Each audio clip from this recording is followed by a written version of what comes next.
Yo no tuve pérdidas de familiares, tampoco grandes pérdidas estructurales, pero tú te pones una niña de 5 años.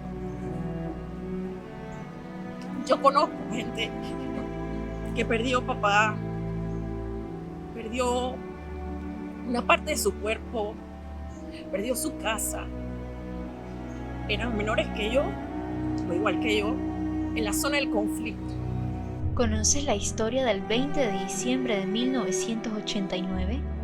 El 15 de diciembre de 1989, Panamá, bajo la dictadura del general Manuel Antonio Noriega, se declaró en estado de guerra contra Estados Unidos, dando como consecuencia la invasión estadounidense en Panamá, denominada en código militar Operación Causa Justa.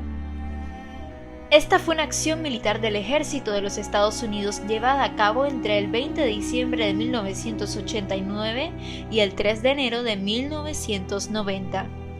Se realizó durante la administración del presidente de Estados Unidos, George Bush, en Panamá y Colón. Diversas fuentes indican que la invasión se dio en violación del Tratado Constitutivo de las Naciones Unidas y de la Organización de Estados Americanos.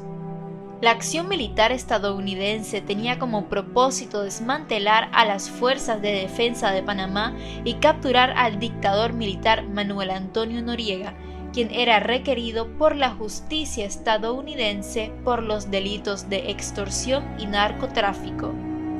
Como resultado del ataque se destruyó gran parte del barrio popular El Chorrillo, y también fueron afectados otros importantes sectores de la ciudad de Panamá y de las ciudades de Colón.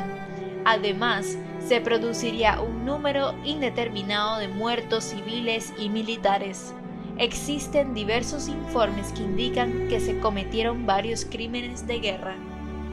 Mi nombre es Lilian Marisa Ruiz Villarreal y trabajo actualmente en la Defensoría de los Universitarios de la Universidad de Panamá. Hola, mi nombre es Pedro Silva, tengo 38 años, soy un militante social. Mi nombre es Juan Alberto Cajar, soy profesor de Relaciones Internacionales en la Universidad de Panamá. Cuando ocurrió la invasión, tenía 5 años recién cumplidos, porque como cumplo en octubre, así que ya tenía la edad de los 5 años. Tenía 8 años, ya tenía algo de conciencia social, aunque suene un poco raro. 20 de diciembre nos agarra por sorpresa porque el 19 de diciembre cumplía la mujer que me crió, mi abuela.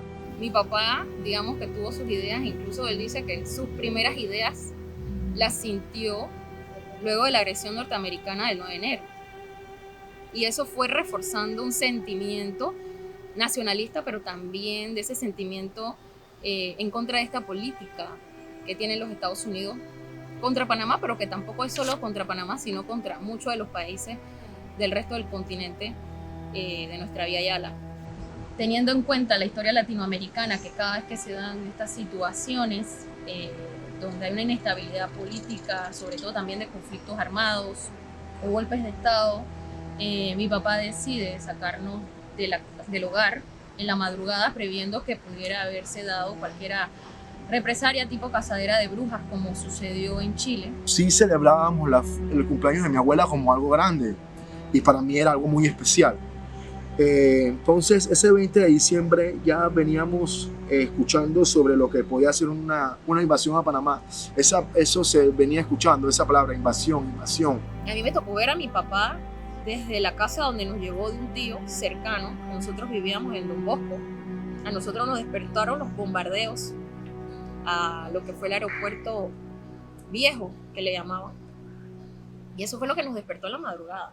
Con eso de las 8:40 de la mañana, la radio hablaba de que había un ataque simultáneo en San Miguelito y en la caballería de Panamá Viejo.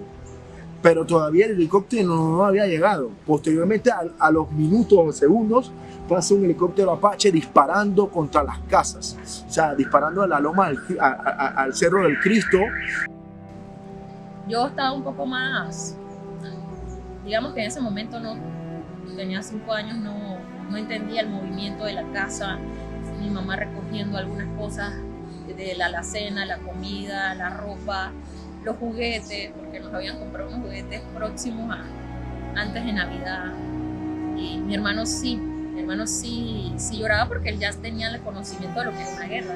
Es un momento bastante difícil porque te das cuenta de que él no fue un momento aislado. Muchas personas toman la invasión a Panamá como muy a la ligera, como un momento de liberación, y otros las toman como algo personal. Y entonces él decide enviarnos para el interior. Pero pasar el olor del Chorrillo, no los veías, pero se sentía el olor a muerte del Chorrillo.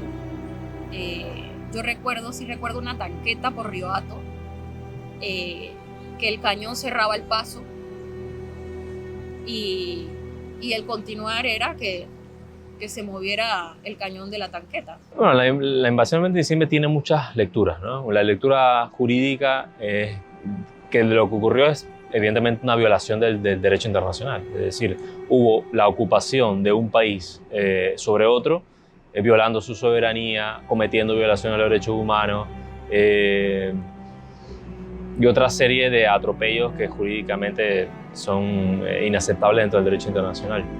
Desde el punto de vista social y humano, en Panamá lo que ocurrió fue una tragedia. Es decir, se cometieron crímenes, se destruyó infraestructura civil, se bombardeó barrios densamente poblados, es decir, se cometieron delitos. Y desde el punto de vista, digamos, ya como panameño, obviamente nosotros estamos frente a un atropello de la identidad de un proyecto nacional, digamos. Nosotros somos, de alguna forma, el acumulado de esos serie de hechos individuales y colectivos que hayan ocurrido. Entonces, Relaciones de Panamá con Estados Unidos es una asignatura que nace precisamente y se crea en la Escuela de Relaciones Internacionales precisamente con ese objetivo, en trabajar la conciencia nacional, trabajar la conciencia de los jóvenes para que comprendan su historia y puedan asumir una postura frente a esa contradicción que en ese entonces existía con los Estados Unidos del enclave colonial en la llamada zona del canal. Esa contradicción sigue existiendo, aunque la zona del canal ya desapareció. Entonces, la importancia de las relaciones de Panamá con Estados Unidos de esa asignatura es precisamente trabajar esa conciencia para construir un país y perfeccionar la soberanía que tanto le costó a los panameños durante casi 100 años. Recuerdo ver la Feria Internacional de Azuero totalmente ocupada como base militar. Entonces es como muy fuerte. Y digamos que las huellas psicológicas que quedan, porque no solamente por un tema emocional de lo que pueda causar, sino que todavía estamos hablando de 33 años que vamos a cumplir. Y es duro hablar de la invasión.